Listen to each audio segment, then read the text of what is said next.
ये वीडियो देखिएगा। ये वीडियो है महिला बाल विकास मंत्री लक्ष्मी रजवाड़े का। और लक्ष्मी रजवाड़े जी का विचार सुनिए। प्रधानमंत्री नरेंद्र मोदी के बारे में कह रही है, ये ईश्वर के समान है। मंत्री जी का विचार है कि वो ईश्वर है और इसी ईश्वर की गारंटी के आधार पर छत्तीसगढ़ में चुनाव जीते हैं। तो उस ईश्वर से मैं कहना चाहता हूँ कि थोड़ा कृपा दृष्टि बनाइए और अपनी जो गारंटी जो दिए हैं, मोदी की गारंटी, उस गारंटी के तहत 57,000 शिक्षक भर्ती का वादा था।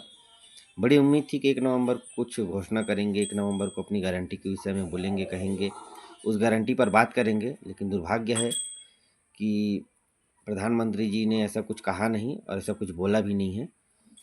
और उन्होंने कहा कि छत्तीसगढ़ के युवाओं के साथ हमेशा खड़े हैं, छत्तीसगढ़ के युवाओं के साथ हमेशा खड़े हैं, छत्तीसगढ़ के युवाओं के लिए सुनहरा अवसर आगे बढ़ने का। कैसे आगे बढ़ें, कैसे आगे बढ़ें? आप जो रिक्त पद जो निकालने का वादा किए हैं वो निकाले ही नहीं हैं।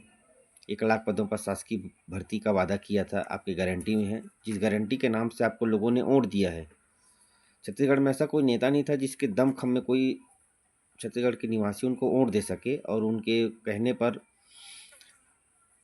लोग उसको वोट दे सके। सिर्फ मोदी के नाम पर घोषणा पत्र में ऐसा ऐसा वादा किया गया कि मोदी की गारंटी कहा गया, जिसको गारंटी की भी गारंटी कहा गया, लेकिन वो गारंटी फुस हो गई है। एक उम्मीद और विश्वास, आशा 1 नवंबर को था, वो भी खो गया है। नया विधानसभा का उद्घाटन किए हैं और उस विधानसभा के बारे में आज एक पेपर में भी लिखा हुआ है कि ये लोकतंत्र का आधार स्तंभ है विधानसभा। यहाँ रखी गई बातों को विश्वास होता है जनता में, और यहाँ जो भी बिल पारित होगा, जो भी बातें कहेगी, वो विधानसभा के पटल में आने वाले दिनों में छत्तीसगढ़ के विकास का केंद्र बनेगा। लेकिन दुर्भाग्य है, उसी विधानसभा में तत्कालीन शिक्षा मंत्री बृजमोहन अग्रवाल ने घोषणा किया था 33,000 शिक्षक भर्ती का, वो ठगी की ठगी रह गई, वो घोषणा झूठी हो गई। तो अब ऐसे झूठ फरेब और झूठ बोलने वाले नेताओं पर कैसे भरोसा करें? 5,000 शिक्षक भर्ती तक नहीं कर पा रहे हैं, उसमें भी 300 पदों पर कटौती कर दिए हैं। तो ये छत्तीसगढ़ के युवाओं के लिए दुर्भाग्य की बात है। और वो जो अपने लाइब्रेरी में पढ़ रहे हैं, कोचिंग संस्थानों का चक्कर काट रहे हैं, और जो कोचिंग संस्थान भर्तियों के नाम पर गुमराह कर रहे हैं, अभी भी युवा जाग जाएं, समझ जाएं भर्ती के विषय में, अपने अधिकारों के लिए, हक के लिए लड़ना सीख जाएं।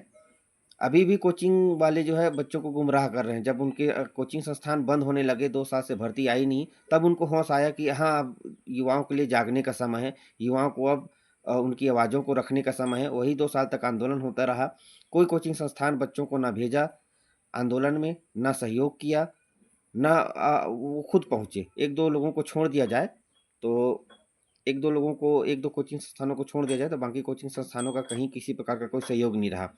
अब जब कोचिंग संस्थान में बच्चे नहीं पहुंच पा रहे हैं, तो अब उन लोग व्यापम में सुधार की बात को लेकर, कोचिंग संस्थान जो है भर्ती कैलेंडर की बात को लेकर अब मीटिंग कर रहे हैं, व्यापम में जा रहे हैं, पीएससी में जा रहे हैं। अच्छी बात है, जाना चाहिए, सुधार की मांग होना चाहिए, लेकिन तब ये पहले हो जाना चाहिए था। ये बहुत पहले हो जाना चाहिए था, ये सब चीज़ें पहले कर लेना था। जब आपको कोचिंग संस्थान में बच्चे नहीं पहुंच पा रहे हैं, छात्र कम हो रहे हैं, तब आपको होश आया कि दुकानदारी चलाने के लिए अब बच्चों के लिए खड़े होना पड़ेगा। ऐसा दोगलापन आप लोग बिल्कुल ना करें और भविष्य के लिए सचेत रहिए। और अभी भी 4700 पद जो आ रहे हैं, उनके लिए भी तरह तरह की कोचिंग संस्थाएं नियम कानून कायदा बता रहे हैं, बच्चों को गुमराह कर रहे हैं कि ऐसा होना चाहिए, वैसा होना चाहिए। और ज़मीनी स्तर की लड़ाई जब होती है तो कोई कोचिंग संस्थान दिखाई नहीं पड़ते हैं। माननीय मोदी जी का होना ही हम देश के, हम लोगों के लिए, आमजन के लिए गर्व की बात है। और अभी तो रुको, क्लाइमैक्स अभी बाकी। तो वो तो छत्तीसगढ़ में उनका आगमन हो रहा है, इस पग के धरती पे आगमन हो रहा है, और ऐसे शख्सियत का जिन्हें हम ईश्वर के रूप में देखते हैं,